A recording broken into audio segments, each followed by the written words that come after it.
Oke, itu saya memberikan ilustrasi saja. Nah, untuk contoh dari perhitungan forwardnya, nah contohnya seperti di slide 13 itu ada contohnya bagaimana kalau stasiunnya kita hitung.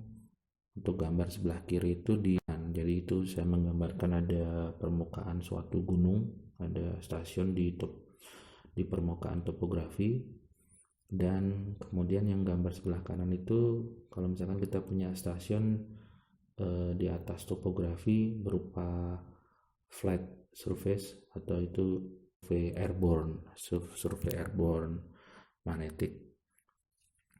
Jadi di survei tersebut nanti akan bisa dihitung dari body di bawah permukaan. Misalkan body di bawah permukaannya itu memiliki kontras suseptibilitasnya itu adalah 10, atau bukan kontras suseptibilitas, tapi kontras magnetisasinya adalah 10 ampere per meter. Jadi dua body yang sama, responnya cenderung akan lebih spike atau lebih tajam kalau misalkan diukur mendekati sumber anomali atau yang ada di topographic surface atau di permukaan topografi, jika dibandingkan kurva plot biru itu yang ada di flat surface yang ada di atas topografi yang sebelah kiri dibanding yang sebelah kanan, model yang sebelah kanan. Oke, itu ilustrasinya. Nah, kalau misalkan tadi menggunakan body 3 dimensi, tapi dihitungnya adalah untuk ditampilkan untuk 2 dimensi. Nah, kalau ditampilkan untuk 2 dimensi. Nah, kalau 3 dimensi sendiri ya pasti kita akan mendapatkan bentuknya peta dan volume bendanya itu adalah kubus seperti yang ditunjukkan pada slide ke-14.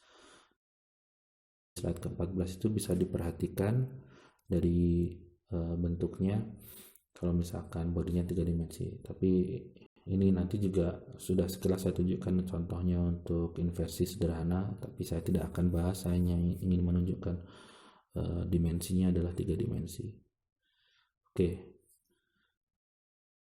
ingin merespon sedikit dari pertanyaan kuliah ke-14 kemarin yang mungkin perlu dijawab. Misalkan disebutkan di slide 15 itu ada pertanyaan pada slide kelima, apakah hanya sebagai contoh saja sehingga menggunakan density atau kontras densitas, apakah background density-nya 2,67 gram per cc. Baik, jadi kalau kita ingin melakukan pemodelan sumber anomalinya adalah atas. Jadi mungkin pada slide kelima itu yang kurang informasinya atau kurang dari petunjuk audionya adalah background density-nya berapa begitu. Jadi kalau misalkan background density-nya harusnya saya sebutkan misalkan background density-nya 2,67 atau background density-nya 0 gram per cc. Jadi kalau di situ nanti bisa dihitung berapa kontras densitasnya. Jadi kalau secara numerik atau perhitungan itu memang menggunakan kontras densitas.